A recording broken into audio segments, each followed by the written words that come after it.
ಪಿತನ ಸುತನ ಮತ್ತು ಪವಿತ್ರಾತ್ಮರ ನಾಮದಲ್ಲಿ ಆಮೆನ್. ಮೇಘಸ್ತಂಭವಾಗಿ ನೀನು ಜೊತೆ ಬರುವೆ, ಅಗ್ನಿಸ್ತಂಭವಾಗಿ ನೀನು ದಾರಿ ತೋರುವೆ. ಆಹಾ ನಂದೇವಾ ಜೊತೆ ಬರಲು ನೀನು, ಅದು ಸಾಕು ನನ್ನ ಬಾಳಿಗೆ. ಸ್ತುತಿಪೇ ನಾ ಸ್ತುತಿಪೇ, ನೀವು ನಮ್ಮೊಂದಿಗಿರುವಿರಲ್ಲ. ದೇವಾ ನಾ ನಿಮ್ಮನ್ನೇ ಸ್ತುತಿಸುವೆನು, ರಾಜ ನಾ ನಿಮ್ಮನ್ನೇ ಸ್ತುತಿಸುವೆನು. ಸ್ತುತಿಪೇ ನಾ ಸ್ತುತಿಪೇ, ನೀವು ನಮ್ಮೊಂದಿಗಿರುವಿರಲ್ಲ.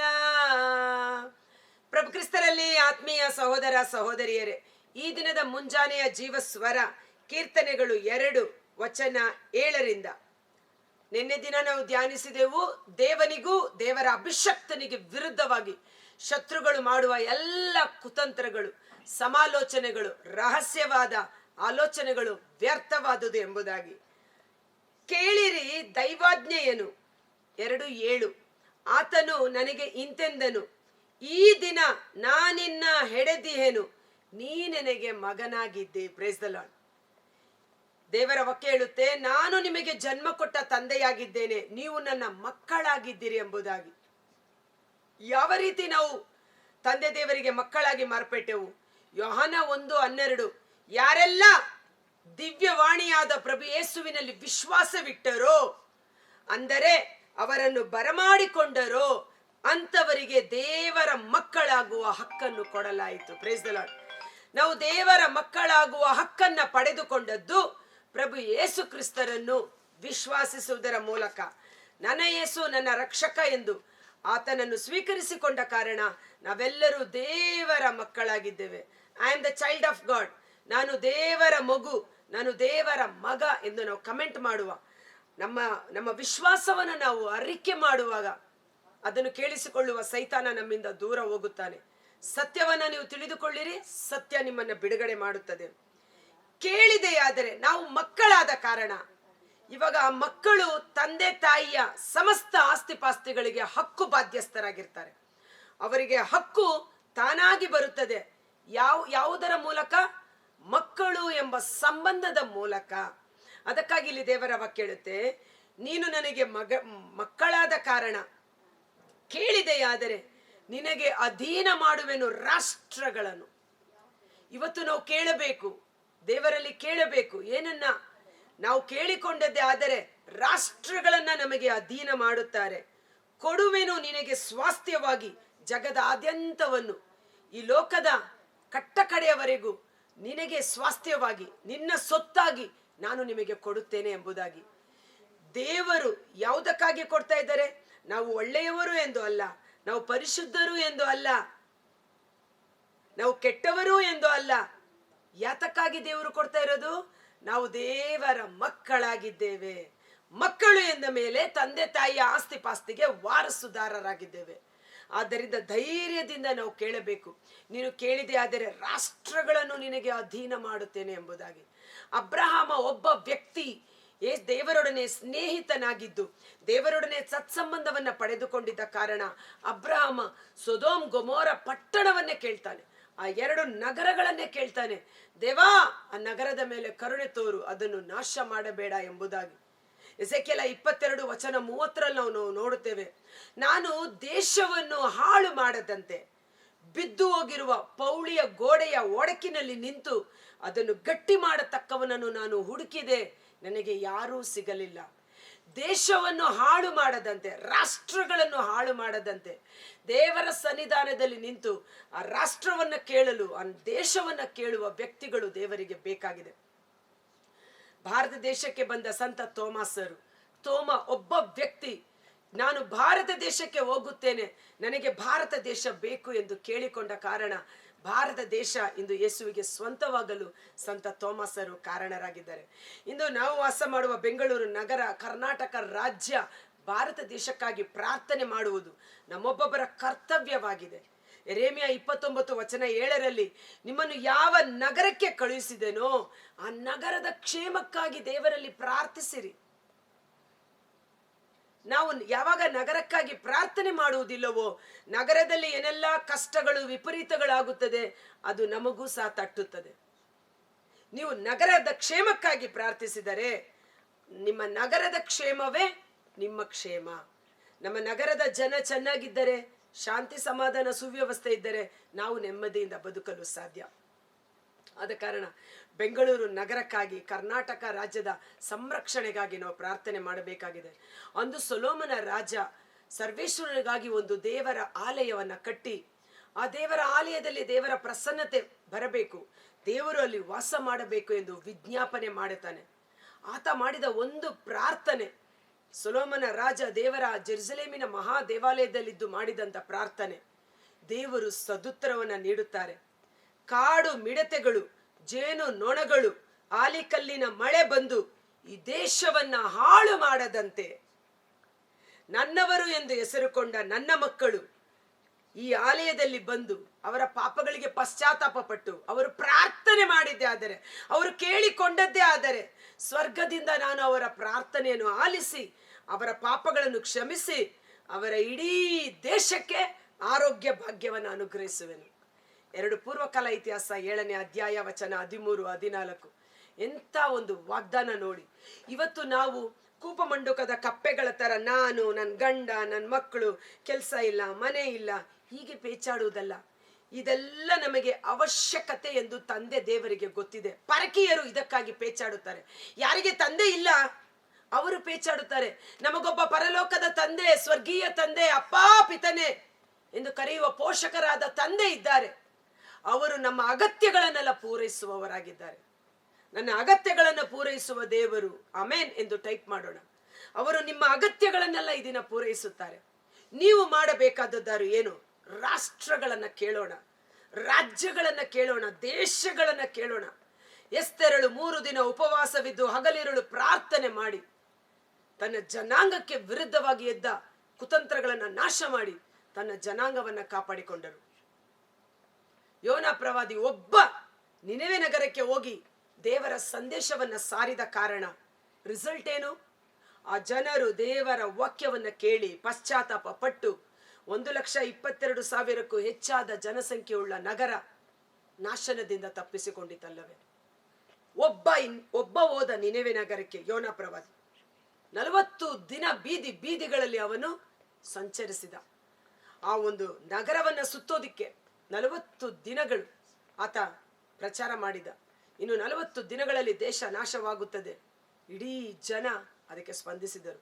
ಇವತ್ತು ನಾವೇನ್ ಮಾಡಬೇಕಾಗಿದೆ? ಪ್ರಾರ್ಥನೆ, ಪ್ರಾರ್ಥನೆ. ಕೇಳು, ನೀನು ಕೇಳಿಕೊಂಡರೆ ರಾಷ್ಟ್ರಗಳನ್ನು ಕೊಡುತ್ತೇನೆ. ಕೇಳುವುದಂದ್ರೇನು? ಪ್ರಾರ್ಥನೆ ಮಾಡಿ ಕೇಳಿ, ಕೇಳಿರಿ ನಿಮಗೆ ಕೊಡಲಾಗುವುದು. ಆದರೆ ಏನು ಕೇಳಬೇಕು, ಯಾವುದಕ್ಕಾಗಿ ಕೇಳಬೇಕು ಎಂದು ತಿಳಿಯದೆ ನಾವು ಆ ಮಹತ್ವವನ್ನ ಗ್ರಹಿಸಿಕೊಳ್ಳದೆ ಕ್ಷುಲ್ಲಕ ವಿಷಯಗಳಿಗೆ ಪ್ರಾರ್ಥನೆ ಮಾಡ್ತಾ ಇದ್ದೇವೆ. ಆದರೆ ದೇವರು ಕೇಳುತ್ತೆ, ನೀನು ಕೇಳಿಕೊಂಡೆ ಅದರ ರಾಷ್ಟ್ರಗಳನ್ನ ನಿನಗೆ ನೀಡುವೆ.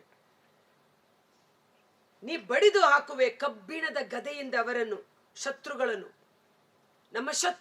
ನಮ್ಮ ಶತ್ರುವಾದ ಸೈತಾನ ಯಾರನ್ನು ನಾಶ ಮಾಡಬೇಕೆಂದು ಹೊಂಚು ಹಾಕಿ ಕಾಯುತ್ತಿದ್ದಾನೆ. ನಮ್ಮ ನಗರದಲ್ಲಿ ಎಷ್ಟೋ ವ್ಯಭಿಚಾರದ ಪಾಪ, ಯೌವನಸ್ಥ ಮಕ್ಕಳು ಧೂಮಪಾನ, ಕುಡುಕುತನ, ಡ್ರಗ್ ಅಡಿಕ್ಟ್ಸ್ ಆಗಿ ಅವಿಧೇಯತೆಯಲ್ಲಿ ಎಷ್ಟೋ ವಿವಾಹಿತ ದಂಪತಿಗಳಲ್ಲಿ ಸೈತಾನ ಕಾರ್ಯ ಮಾಡಿ ವಿಚ್ಛೇದನ, ಎಷ್ಟೋ ಕುಟುಂಬಗಳಲ್ಲಿ ನಾಶನ, ಎಷ್ಟೋ ಜನರು ಆತ್ಮಹತ್ಯೆ, ಎಷ್ಟೋ ಜನ ಮಾನಸಿಕ ರೋಗಿಗಳಾಗಿ ನರಳ್ತಾ ಇದ್ದಾರೆ. ಯಾರು ನನ್ನ ಜನರನ್ನ ಸಂತೈಸುವರು?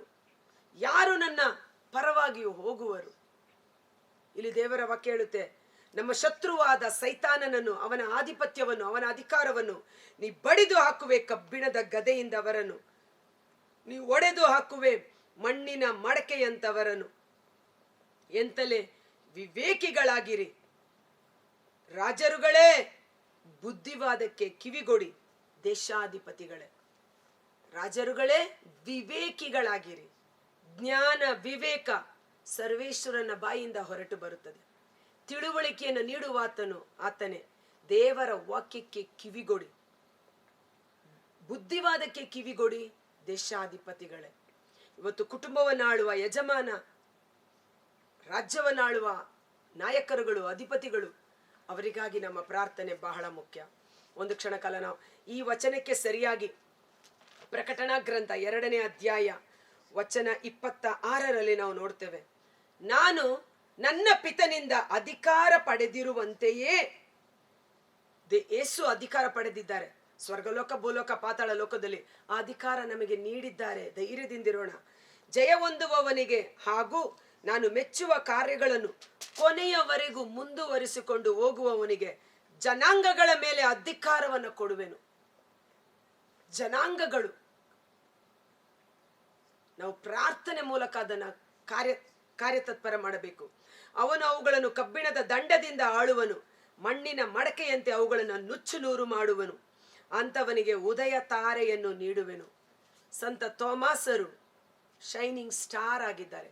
ಆಕಾಶದಲ್ಲಿ ಹೊಳೆಯುವ ನಕ್ಷತ್ರದಂತೆ ಭಾರತ ದೇಶದ ಪಾಲಕರಾಗಿ ಅಲ್ವಾ, ಸಂತರಾಗಿ ಹೊಳೆಯುತ್ತಿದ್ದಾರೆ. ಒಂದು ಕ್ಷಣಕಾಲ ನಾವು ನಮ್ಮ ಕಣ್ಗಳನ್ನು ಮುಚ್ಚೋಣ. ಕರ್ತರಾದ ಯೇಸುವೆ, ನೀನು ಕೇಳಿಕೊಂಡದ್ದೇ ಆದರೆ ರಾಷ್ಟ್ರಗಳನ್ನು ನಿನಗೆ ಅಧೀನ ಮಾಡುವೆನೆಂದು ವಾಗ್ದಾನ ಮಾಡಿದ್ದೀರಿ. ಈ ಜೀವಸ್ವರವನ್ನು ಆಲಿಸುತ್ತಿರುವ ಪ್ರತಿಯೊಬ್ಬ ಸಹೋದರ ಸಹೋದರಿಯವರ ಕುಟುಂಬಗಳನ್ನು ಆಶೀರ್ವದಿಸಿರಿ.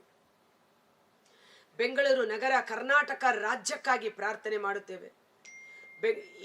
ಈ ದಿನ ಈ ಜೀವಸ್ವರದ ಎಲ್ಲಾ ಕುಟುಂಬಗಳು ಒಟ್ಟಾಗಿ ಸೇರಿ ಒಂದು ತೀರ್ಮಾನವನ್ನು ತೆಗೆದುಕೊಳ್ಳುತ್ತೇವೆ.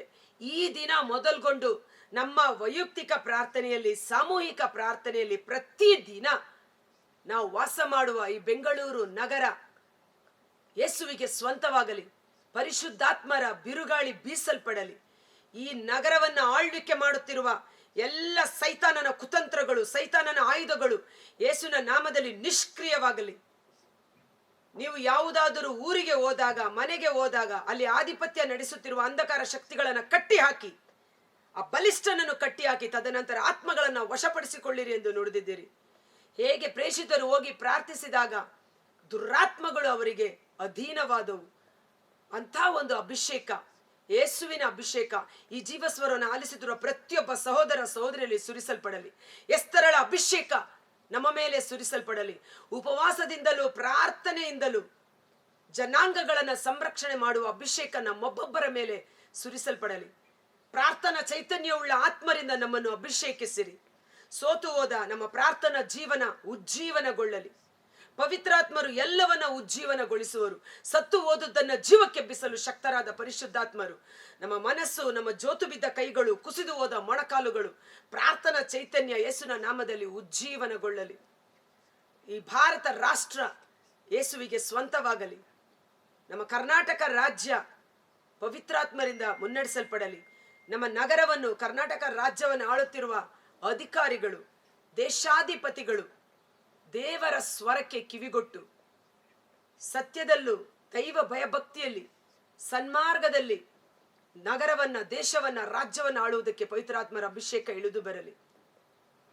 ನಾವು ದೇವರ ಮಕ್ಕಳು, ದೇವರ ಅಧಿಕಾರ ನಮ್ಮಲ್ಲಿದೆ ಎಂಬ ಸತ್ಯವನ್ನು ಅರಿತುಕೊಂಡು ನಮ್ಮ ನಗರದ ಸಂರಕ್ಷಣೆ ಅಭಿಷೇಕಕ್ಕಾಗಿ, ವಿಶೇಷವಾಗಿ ಈ ದಿನ ಜೀವಸ್ವರ ನೋಡುತ್ತಿರುವ ಪ್ರತಿಯೊಬ್ಬರು ಮುಂಬರುವ ದಿನಗಳಲ್ಲಿ ಸ್ವಂತ ಕಾರ್ಯಗಳಿಗೆ ಮಾತ್ರವಲ್ಲ, ಸ್ವಾಮಿಯ ಕಾರ್ಯದಲ್ಲಿ ಮಗ್ನರಾಗುವಂತೆ, ಸ್ವಾಮಿಯ ಕಾರ್ಯಗಳನ್ನು ಮಾಡುವ ಕೃಪೆ ಅವರಿಗೆ ಲಭಿಸಲಿ. ನೀವಾದರೂ ಮೊದಲು ದೇವರ ರಾಜ್ಯಕ್ಕಾಗಿ, ಅವರ ಸೇವೆಗಾಗಿ, ಅವರ ಸತ್ಸಂಬಂಧಕ್ಕಾಗಿ ದುಡಿಯಿರಿ. ಉಳಿದುದೆಲ್ಲವೂ ನಿಮಗೆ ಸೇರಿಸಿ ಕೂಡಿಸಿ ಕೊಡಲಾಗುವುದು. ದೇವರ ರಾಜ್ಯಕ್ಕಾಗಿ ದುಡಿಯುವ ಕೃಪೆ ಪ್ರತಿಯೊಬ್ಬರಲ್ಲಿ ಕಾರ್ಯ ಮಾಡಲಿ. ಅವರಿರುವ ಸ್ಥಳಗಳಲ್ಲಿ, ಕೆಲಸ ಮಾಡುವ ಸ್ಥಳಗಳಲ್ಲಿ ನಡೆಯಿಂದಲೂ, ನುಡಿಯಿಂದಲೂ, ಜೀವನದ ಸಾಕ್ಷಿಯಿಂದಲೂ ಯೇಸುವಿನ ನಾಮಕ್ಕೆ ಮಹಿಮೆ ತರುವ ಪ್ರಜೆಗಳಾಗಿ ಮಾರ್ಪಾಡಾಗುವಂತೆ ಯೇಸುವಿನ ಅದ್ಭುತಕರವಾದ ನಾಮದಲ್ಲಿ ಪ್ರಾರ್ಥಿಸಿ ಬೇಡಿ ಹೊಂದಿಕೊಳ್ಳುತ್ತೇವೆ. ಆಮೆನ್. God bless you. ಈ ವಿಡಿಯೋ ಲಿಂಕನ್ನು ತಪ್ಪದೆ ಪರರಿಗೂ ಶೇರ್ ಮಾಡಿ. ಅನೇಕ ಕ್ರೈಸ್ತ ಮಕ್ಕಳಿಗೆ ಶೇರ್ ಮಾಡಿ. ಇವತ್ತು ಪ್ರಾರ್ಥನೆ ದೇವರು ಕೊಟ್ಟಿರುವ ನಮಗೆ ಶ್ರೇಷ್ಠ ಆಯುಧ. ಎಸ್ತರಳು ಒಂದು ಕೋಣೆಯಲ್ಲಿ ಕುಳಿತು ಪ್ರಾರ್ಥನೆ ಮಾಡಿ ಅರಸನ ಪತ್ರವನ್ನ ಬದಲಾಯಿಸಿದರು, ಅಧಿಕಾರವನ್ನ ಬದಲಾಯಿಸಿದಳು ಅಲ್ವಾ. ಶತ್ರು ನಾಶವಾದ, ದೇವರ ಮಕ್ಕಳಿಗೆ ಜಯ ಉಂಟಾಯಿತು. ಆ ಪ್ರಾರ್ಥನಾ ಚೈತನ್ಯವುಳ್ಳ ಆತ್ಮರು ನಮ್ಮೊಬ್ಬೊಬ್ಬರಲ್ಲಿ ಕಾರ್ಯ ಮಾಡಲಿ. Thank you. God bless you.